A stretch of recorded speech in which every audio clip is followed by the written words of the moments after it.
আগামীকালের মধ্যেই জামায়াতের রাজনীতি নিষিদ্ধ হবে জানালেন আইনমন্ত্রী। আইনগত দিক বিবেচনায় সচিবালয়ে বৈঠক করলেন ৬ মন্ত্রী। কোটা আন্দোলন থেকে মনোযোগ সরাতেই চক্রান্ত, দাবি বিএনপির। এই দলটাকে যদি নিষিদ্ধ করা হয় তাহলে আইন শৃঙ্খলা এবং দেশের রাজনীতিরও অনেক উন্নতি হবে। কোন দলকে যখন নিষিদ্ধ করা হয় তখন সেটা নির্বাহী আদেশই হয়। তাদের লক্ষ্য একটা, সমস্ত দলকে নিষিদ্ধ করে দিয়ে এক দলীয় শাসন ব্যবস্থা পাকিস্তানের মতো একটা প্রতিষ্ঠা করতে চায়। ছদ্মবেশে নতুন নামে যেন ফিরে না আসে সতর্ক থাকার পরামর্শ। রাজনৈতিকভাবে মোকাবেলা করার তো একটা দিক আছে, আদর্শিকভাবে মোকাবেলা করার জন্য প্রস্তুত হতে হবে। পার্লামেন্টে আলোচনা করে একটি বিশেষ আইনের মাধ্যমে জামাত শিবির এবং তার মতাদর্শের লোকদের এবং তার মতাদর্শের যে আর্থিক সংগঠনগুলো আছে সেগুলোকে বাতিল করা হোক। দেখছিলেন প্রধান শিরোনাম। রাতের সময়ের সঙ্গে আছি আমি জান্নাতুল সাদিয়া। এবার অন্যান্য শীর্ষ সংবাদ। শিক্ষার্থীদের আন্দোলনে এত সহিংসতা ও মৃত্যু খুবই দুঃখজনক মন্তব্য হাইকোর্টের। শুনানিতে দুপক্ষের আইনজীবীর হট্টগোল। কোন আইনে ৬ সমন্বয়ক জীবিতে, প্রশ্ন আদালতে। সহিংসতায় নিহতদের স্মরণে দেশ জুড়ে একদিনের শোক। আহতদের সুস্থতা কামনায় প্রার্থনা। সামাজিক মাধ্যমে লাল ছবি ধারণ কর্মসূচি বৈষম্য বিরোধী ছাত্র আন্দোলনের। অবৈধ পথে রেমিটেন্স পাঠাতে প্রবাসীদের উস্কে দিচ্ছে একটি মহল। অপপ্রচার থেকে দূরে থাকার আহ্বান বাংলাদেশ দূতাবাসের। ইন্টারনেট চালু হওয়ায় প্রবাসী আয় বাড়ার আশা।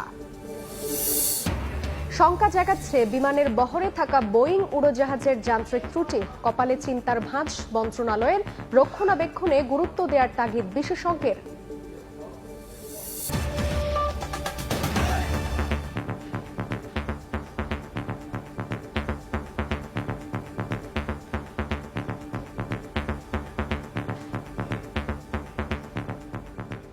আগামীকালের মধ্যেই জামায়াত শিবিরের রাজনীতি নিষিদ্ধ হবে বলে জানিয়েছেন আইনমন্ত্রী আনিসুল হক। আইনি বিষয় পর্যালোচনায় সচিবালয়ে বৈঠক করেন ৬ মন্ত্রী। এদিকে জামায়াতকে নিয়ে বিএনপির ঐক্য গড়ার সমালোচনা করেছেন আওয়ামী লীগের সাধারণ সম্পাদক ওবায়দুল কাদের। রাজধানীতে আলাদা আয়োজনে তারা একথা জানান। বিষয়টি নিয়ে মঙ্গলবার দিনভর সরগরম ছিল সচিবালয়ে। সাম্প্রতিক সহিংসতার পাশাপাশি জামায়াত নিষিদ্ধের প্রক্রিয়া পর্যালোচনার জন্য বিকেলে সচিবালয়ে আইনমন্ত্রী, স্বরাষ্ট্রমন্ত্রী, শিক্ষামন্ত্রী, শিল্পমন্ত্রী এবং ৩ প্রতিমন্ত্রীর বৈঠক অনুষ্ঠিত হয়। প্রায় ৪ ঘন্টার রুদ্ধদ্বার বৈঠক শেষে স্বরাষ্ট্রমন্ত্রী জানান, জামায়াত নিষিদ্ধের প্রক্রিয়া এখন চলমান। আর বৈঠকের আগে গণমাধ্যমকে আইনমন্ত্রী জানান, বুধবারের মধ্যেই নিষিদ্ধ হচ্ছে জামায়াত শিবির। এই দলটাকে যদি আপনার নিষিদ্ধ করা হয় তাহলে আইন শৃঙ্খলা এবং দেশের রাজনীতিরও অনেক উন্নতি হবে। দলকে যখন নিষিদ্ধ করা হয় তখন সেটা নির্বাহী আদেশই হয়। কোন আইনি প্রক্রিয়ায় হবে সেটা যখন আমরা সিদ্ধান্ত নিব তখন বলবো। কালকের মধ্যে কি এই সিদ্ধান্তটি হবে? এই ধরনের জঙ্গির উত্থান বলুন, সন্ত্রাসের কার্যকলাপ চালানো বলুন, এগুলি করে যাচ্ছে। কাজেই এটা নিয়ে এখন 14 দল সহ সবাই রাজনৈতিক একটা সিদ্ধান্ত হয়েছে। সেই সিদ্ধান্তটা বাস্তবায়ন হওয়ার জন্য যে সমস্ত প্রক্রিয়ার দরকার সেগুলি চলছে। এটা প্রক্রিয়া চলছে। এটা হয়তো 1 ঘন্টা হতে পারে, 10 ঘন্টা হতে পারে, একদিনও হতে পারে, 2 দিন হতে পারে। এদিকে সকালে রাজধানীর বঙ্গবন্ধু অ্যাভিনিউয়ে দলের যৌথ সভা শেষে আওয়ামী লীগ সাধারণ সম্পাদক ওবায়দুল কাদের বলেন, এক্ষেত্রে যাতে কোনো আইনি ফাঁকফোকরের সুযোগ না পায় জামায়াত শিবির, তা নিশ্চিত করতে চায় সরকার। বাস্তবায়নের প্রক্রিয়া কি হবে, আমরা আইনগত দিকটি ভালোভাবে দেখে নিতে চাই, যাতে কোনো ফাঁকফোকর দিয়ে স্বাধীন বাংলাদেশে এই অপশক্তি আর কোনো সুযোগ না পায়। এ সময় জামায়াতকে নিয়ে জাতীয় ঐক্য গড়ার ডাক দেয়ায় মির্জা ফখরুলের সমালোচনাও করেন ওবায়দুল কাদের। তাদের সাথে আপনি জাতীয় ঐক্য। প্রসূন আশিস, সময় সংবাদ, ঢাকা। এদিকে বিএনপি মহাসচিব মির্জা ফখরুল ইসলাম আলমগীর বলেছেন, ইস্যু ধামাচাপা দিতেই সরকার জামায়াত নিষিদ্ধের চক্রান্ত করছে। গুলশানে সংবাদ সম্মেলনে তিনি আরও বলেন, সমন্বয়কদের হেফাজতে রেখে ডিবি করছেন নাটক, আর নিহতদের পরিবারকে টাকা তুলে দিয়ে সরকার মশকরা করছে। 6 দিন পর আবারও গণমাধ্যমের সামনে বিএনপি মহাসচিব মির্জা ফখরুল ইসলাম আলমগীর। গুলশানের বিএনপি চেয়ারপারসনের রাজনৈতিক কার্যালয়ে মঙ্গলবার দুপুরে সাম্প্রতিক ইস্যু নিয়ে কথা বলেন মহাসচিব। জামায়াত নিষিদ্ধ করে সরকার দেশের মানুষের মনোযোগ অন্যদিকে নিতে চায় বলে মন্তব্য করেন তিনি। বাংলাদেশকে একটা পুরোপুরি রাজনীতি বিবর্জিত একটা দেশে পরিণত করতে চায়, ডিপলিটিসাইজ করতে চায়। তারই অংশ হিসেবে তারা আজকে সমস্ত ঘটনাগুলো ঘটাচ্ছে। আর আমি আগেও বলেছি যে তাদের লক্ষ্য একটা, তা এই দেশকে আবারও সে আগের মতো সমস্ত দলকে নিষিদ্ধ করে দিয়ে তার একদলীয় শাসন ব্যবস্থা পাকিস্তানের মতো একটা প্রতিষ্ঠা। বৈষম্য বিরোধী ছাত্র আন্দোলনের সমন্বয়কদের ডিবি অফিসে তুলে নিয়ে নাটক সাজানো হয়েছে বলেও অভিযোগ মির্জা ফখরুলের। নিহতদের পরিবারের হাতে টাকা তুলে দিয়ে সরকার মশকরা করেছে বলেও মন্তব্য তার। ডাইনিং টেবিলে বসে একটা খাওয়ার নাটক তৈরি করা হয়েছে, তামাশা তৈরি করে তারা গোটা জাতিকে তারা ছোট করেছে, একটা মশকরার চেষ্টা করেছে। তাদের পরিবার পরিজনকে কিছুকে নিয়ে এসে তাদের সামনে আপনার সেই কুম্ভীরাস্ত্র বর্ষণ করে তাদেরকে আবার টাকা দেওয়া হলো, কিছু টাকা দিয়ে। এভাবে কি আপনার সেই পরিবারের কোন সমস্যার সমাধান করে? আপনার গুলি করে মেরেছেন, আপনার পুলিশ গুলি করে মেরেছে, সেই একটা পুলিশের এখন পর্যন্ত আপনি ব্যবস্থা করার জন্য ব্যবস্থা নিলেন না।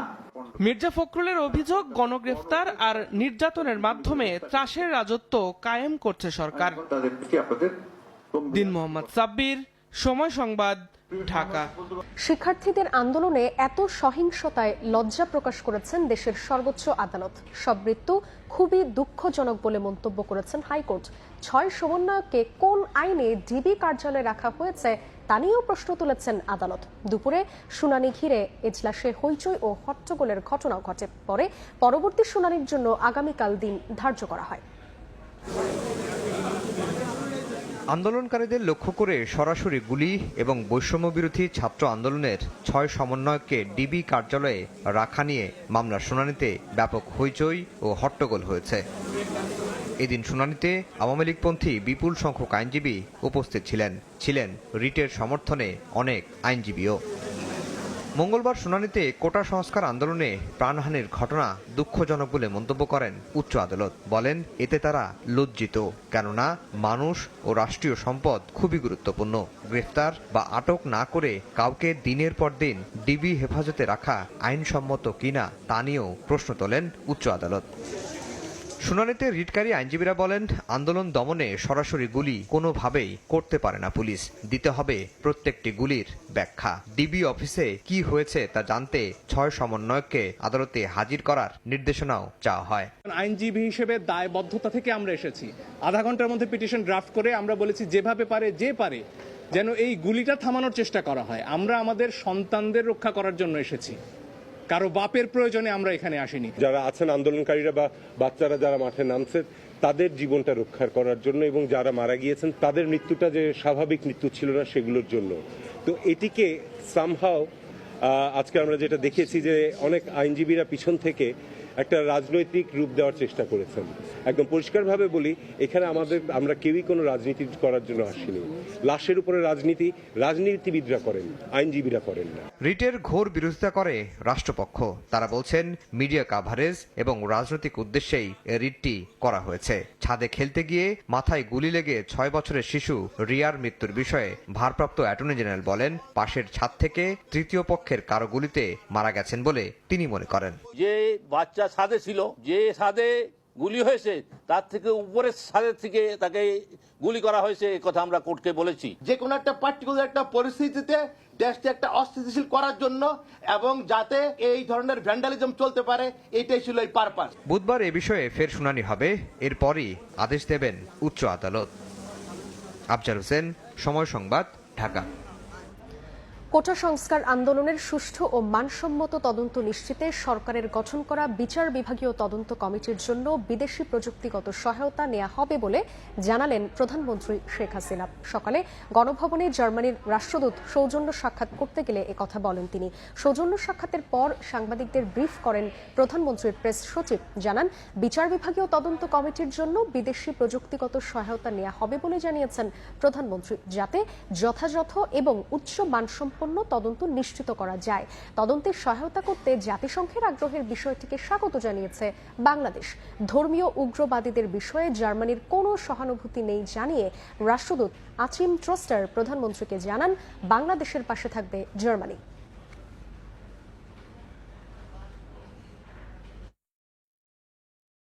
জাতিসংঘের মানবাধিকার কমিশন প্রস্তাব করেছে যে বিচার বিভাগীয় তদন্ত কমিটির কাজে তারা প্রয়োজনে কারিগরি সহায়তা দিতে আগ্রহী। ইতিমধ্যেই মাননীয় প্রধানমন্ত্রী সেই প্রস্তাব গ্রহণ করেছেন এবং এই ব্যাপারে যোগাযোগও জাতিসংঘের সাথে শুরু হয়ে গেছে। মাননীয় প্রধানমন্ত্রী এর বাইরেও যদি আর কোনো দেশ থেকে কারিগরি সহায়তা নেওয়ার প্রয়োজন হয় সেটার ব্যাপারেও সিদ্ধান্ত গ্রহণ করেছেন। আমরা বিশ্বাস করি জাতিসংঘ মানবাধিকার কমিশনের এই দুইটি বিবৃতি অত্যন্ত অল্প তথ্যের ভিত্তিতে একটা সংশয় সৃষ্টির উদাহরণ মাত্র। জাতিসংঘ যদি আরও নিরপেক্ষভাবে তথ্যানুসন্ধান অব্যাহত রাখে এবং পুরো চিত্রটা তাদের কাছে যদি পরিষ্কার হয়, তখন তারা মানবাধিকার লঙ্ঘনের কারা হোতা সে সম্পর্কে স্পষ্ট ধারণা পেয়ে যাবেন।